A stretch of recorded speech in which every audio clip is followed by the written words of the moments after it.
Metal Jesus. Why are you putting Metal Jesus as Zoro's description? Because at the end he does the metal music.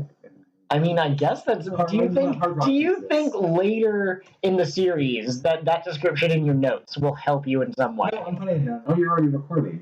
I don't know if it's a clickety clack. Oh, that's true. I was hoping that you wouldn't notice I was recording because I'm definitely putting the clip about Metal Jesus in there. Like me asking you, why would you write that down? That's going in the episode. Okay. It's going to be the opening. This is the intro song to the podcast king of the what now. Join us as we go on a journey, going to talk about pirates, battle and adventure. We think we're pretty funny, we hope you will too. Luffy, he's gotta be the king of something. We weren't really listening, sorry about that. Hopefully he'll achieve his dreams, yeah. Hello, Grand Line Adventures. We are back for the first, we're back for the first episode of King of the What Now. But if you caught the introductory episode, you already know what's going down. If you missed that episode and you really need to know what's going on, someone didn't clue you in, go back and watch it. Quality stuff, that was. I'm Joel, and with me as always is Curtis, my buddy, still chained to the desk, of course. Oh. Oh, him. He's such a joker. We gave him a bowl of water. All right, so we just watched the first episode of One Piece, and it is titled, I'm Luffy, the man who will become the Pirate King. And what I'm going to do when we get a new introduction, a new intro song, I'm going to ask Chris basically what he thought about it, and if he saw anything relevant in kind of the imagery or whatever that's shown. Since it's the first episode, it's technically a new introduction. So, Curtis, what did you think of We Are? I don't know what they are, first of all. Yeah, I don't think they ever express it. They don't say. Good song. I think we talked about this. I had a hard time keeping up with the subtitles. Oh, I think sure. We're going to switch to the dubbed episodes later on, which might not help us with the... I don't know what they do with the title song. I think they keep it in Japanese. Okay. Yeah.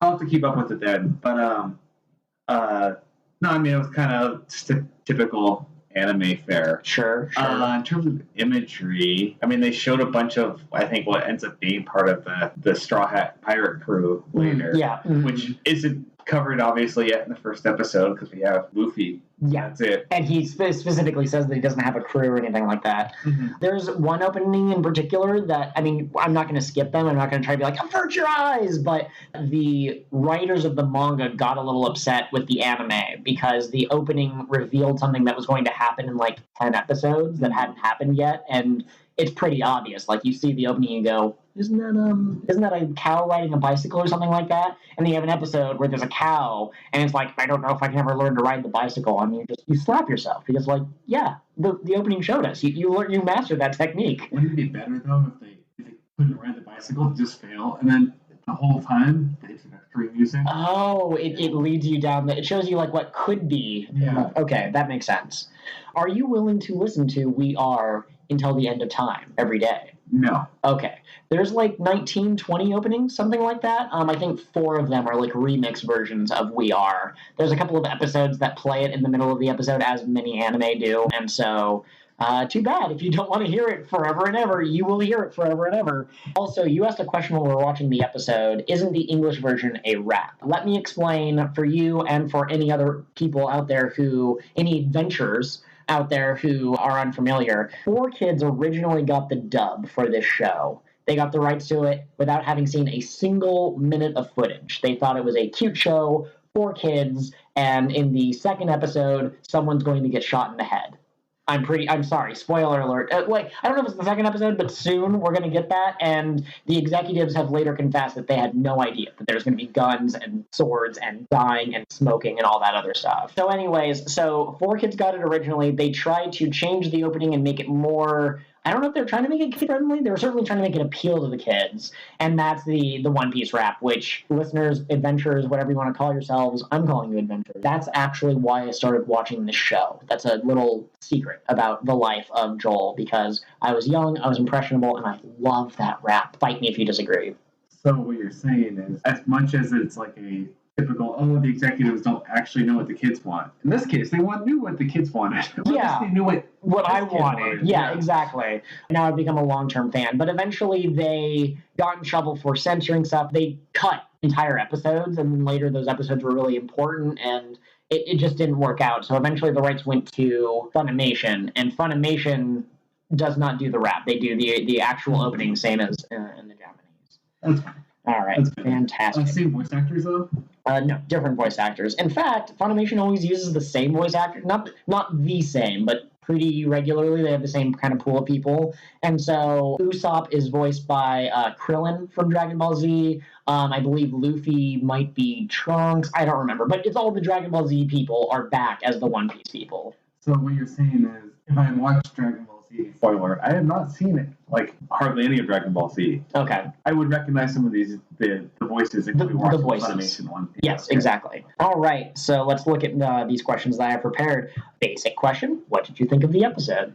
I think it's a good intro to Luffy and a couple other characters who we have not gotten names for yet. Well, sure. We got Kobe's name. Yeah, we got Kobe. Yeah, sorry. I guess a real quick rundown characters list that we got intros to in this episode were Monkey D. Luffy. Yeah. Kobe. Yep. We have Alvida. Yes. Who is the captain of some unknown group of pirates. They didn't identify themselves. Yeah. But and then I think unnamed, but who I know of already, are Nami and Zoro. Yeah, Zoro's named explicitly, but Nami's just a random lady who steals, and you're like, is she going to be important later? But I mean, I guess they did name Zoro, but they didn't they named Zoro, and then at the end they show a clip of Zoro, but they don't say, "Hey, this is Zoro." You're just kind of like, I guess so. Okay, yeah, I could see that.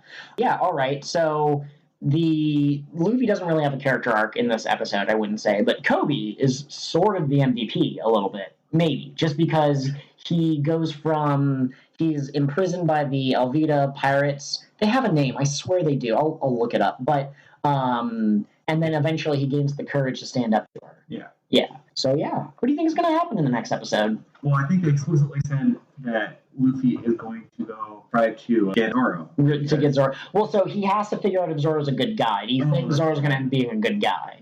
Well, I mean, I hope so. Otherwise, it's going to be lied to all of us. That's true. That's absolutely true. That, but no. Okay, so what I more meant, I guess this isn't a very good episode to ask this question, but in the future, when I say, like, what do you think is going to happen, if they say we're going to go meet Zoro, like, do you think there will be complications, or do you think... No, I think it's definitely all going to go smoothly. I mean, he was tied to a pole, but I'm sure that was, like, there's some innocent reason why he's tied to a pole. Sure. Probably, random rope out. Okay, yeah. The ropes attacked me. They came alive somehow. So, yeah, I'm sure there will be no conflict whatsoever in the next episode. Yes. So when I was kind of brainstorming ideas for this podcast, I came up with a couple of questions. Some of them are more appropriate for the end of an arc or the end of a group of episodes, so they're not great for the first episode. However, I was pleasantly surprised. There's female representation in the show. There are two female characters that showed up, and so now I have to ask you, who is best girl between the mysterious orange-haired lady who steals from pirates and the fat Alvida, who is the most beautiful in all the seas?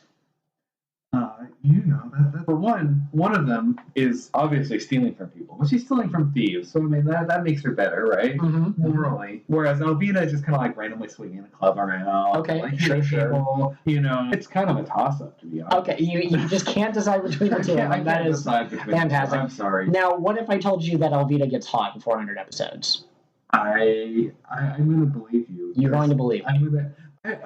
You're the expert. Okay, right? That's true, yeah. I mean, anybody. Diet and exercise, man. But do you think that someone who is kind of that hefty, do you think that they will give her a character arc where she realizes that maybe her eating habits are unhealthy and she needs to exercise more? Either that or she's just going to be, happy with the body she has. Okay, yeah. No, I mean, that would be a great positive message. There's also the possibility, of course, that she's never going to show up again. Because she was defeated, she's in the ocean, that's all. Yeah, I was a little concerned because, she landed on top of the last character who was introduced in this episode, which was the fat man with the small shirt. Yes, that guy was not having a good day. He got punched, he got hit by a club, and then Alvida landed on top of him, and I'm pretty sure he drowned at sea. Yeah.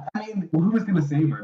The Navy was there. I guess the Navy could save her and then lock her up. Well, that's true. What if I told you that fat guy with a shirt that doesn't fit quite right gets hot in 400 episodes? Oh, I hope so. Okay, yes. He was already hot to begin with, but if he went from a 9.8 to like a 10, couldn't be stopped. Okay, so let's see. Do you think there was anything in this episode that might have been foreshadowing or something that you hope they expand upon in later episodes?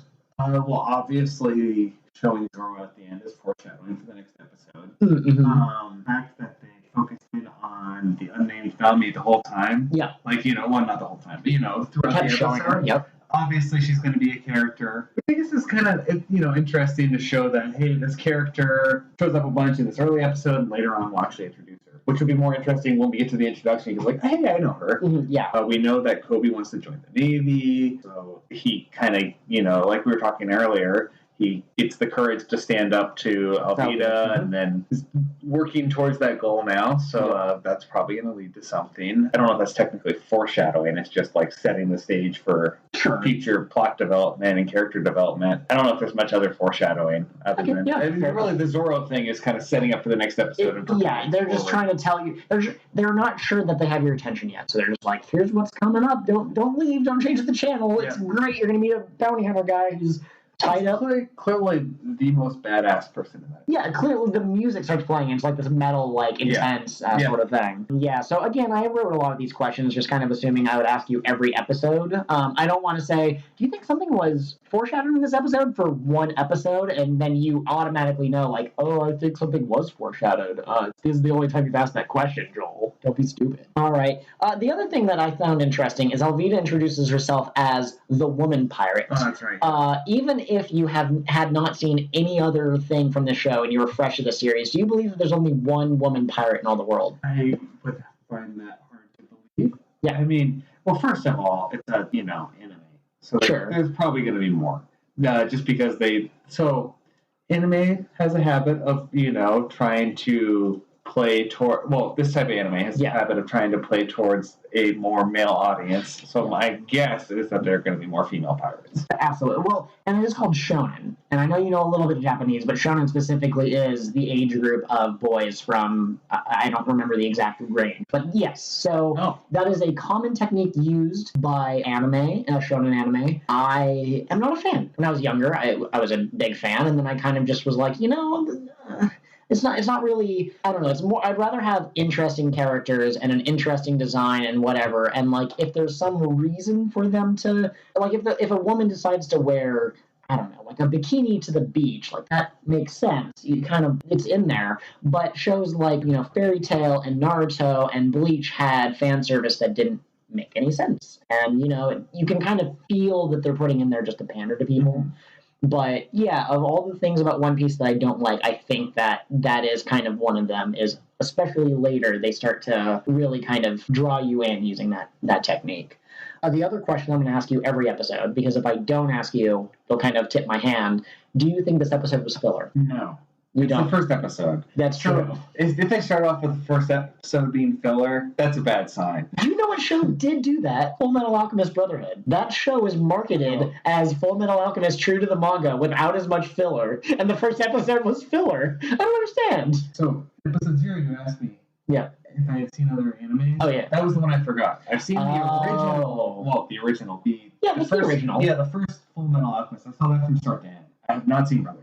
Gotcha. I don't think I've seen any of Brotherhood at all. Okay, be sure to ask my wife about Brotherhood, and be sure to indicate that you think it's a good series better than the original. There's debates about that. I like the fluid motion of the fight scenes. I saw one scene that was towards the end of the series, and I instantly was like, I should watch this. And then, I just never did. But I like it. I like it a lot. And of course, there's people who hate any kind of filler, any kind of deviation from the manga, and so the fact that it follows the ending more closely is obviously a bonus.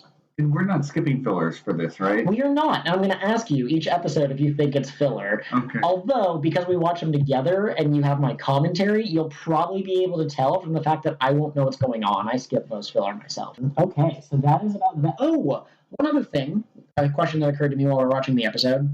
Do you think Luffy has the character traits you would expect from the Pirate King? No. Okay. He seems too happy. Too good of a person. Like when you think Pirate King, you think like, I woke up on the wrong side of the bed this morning and I'm just going to cut someone's throat. Okay, sure. So you want someone a little bit more ruthless and that sort of thing. Well, I'm not saying I want someone more ruthless. I'm just saying that, like, when you think Pirate King, that's what you think of, right? Yeah, absolutely. So, I know enough about this show to kind of know, like, that's what he wants to to be in that. And I know, like, you know, from some clips later on, it's being a little bit more of a badass. Yeah. But like, that's I think part of the character of the show too, is that juxtaposition of like Luffy's character, and what his goal is. Sure. Yeah. Okay. Yeah. I see that a lot. I'm not trying to spoil anything. I am trying to whet your appetite. There is kind of possibility that his happy-go-luckiness is something bigger. It's connected to something else, but I'm glad that you kind of realize, like, he doesn't really seem to be acting like the Pirate King, because there's just stuff that happens later where some people are like, oh, I bet he could possibly do it, and I think he can, but I also don't think that, I think that he suffers from being the main character in a shonen anime, because a lot of shonen protagonists are these happy-go-lucky, nothing can stop me, I'll get through with, you know, grit and determination alone, and he has the determination. I don't like the kind of careless attitude that he kind of has. Yeah. Did you like that he had a barrel for a ship? I didn't think of that as a ship, but I guess so. Yeah. That's basically. I mean, he's like typical rags to riches story, right? Yeah, absolutely. With nothing but a barrel. And he ends up with a ship and like. You don't know that. I mean, he has a boat by the end of the episode. Oh yeah, no, he does have a boat by the end of it. Okay, yeah. So, like, within that one episode, he upgrades from barrel to boat with a sail. I think he had a sail, right? Yeah, no, absolutely. Yeah, so he has a sailboat. Like, you know, I don't even have a sailboat. Yeah, and he now has one friend. He didn't have a friend at the beginning of the episode. He was just all alone in the barrel. Not with him. I mean, well, Kobe's with him. No, but no. I mean, he didn't. We don't know he didn't have any friends. I mean, that's certainly like true. The type that would have like friends like randomly. You think later in the series he'll like go to a bar and you're like, oh, it's my good friend Dino, dude. We used to play. Hey, you said you haven't seen any of the filler episodes. How do you know that's not? Oh, that's true. That would be a great episode where you have this introspective kind of what kind of relationship did they have, and did Dino teach him any lessons as a kid, or maybe. What if they used to be good friends and Dino has gone into a rough patch, needs to be saved from his, I don't know, perhaps drunken ways. Maybe he's at the whorehouse every day, you know, something like that. Really like dark. I was just thinking it would start off with like, you know, a rock band walks into a bar. That's absolutely true. All right, do you have any other final thoughts? I want to see what Zoro ends up like in the next episode. I have a vague recollection of what happens in the episode, because it's definitely one of the ones I've seen. I hope there is more action with Zoro in that episode than I remember there being. I hope it doesn't just end up being him tied up the whole time. Oh, sure. But, yeah, absolutely. Okay, I think that's about all the time that we have for today, everyone. So thank you, Grand Line Adventures, for joining us. Next time we'll be discussing episode 2, as should be pretty obvious. Thank you, and have a great day. And then, at the end of the podcast, a ripple in space and time appears. Through it, you cannot see anything, for this is a purely audio format, but a voice rings out from the future. It's Joel from the future, sending back audio on how to get in touch with us. We have a Gmail, kingofthewhatpod@gmail.com. Again, that's kingofthewhatpod@gmail.com. No underscores or dashes or anything else. You can also follow us on Twitter at KingOTheWhatPod. King O, the What Pod. That's King, the letter O, the What Pod. Apparently the extra F was just too long. Goodbye from the future! And now, the ripple is closed, the world is returned to normal, and you may return to your present-day lives. Have a good day. See you next time.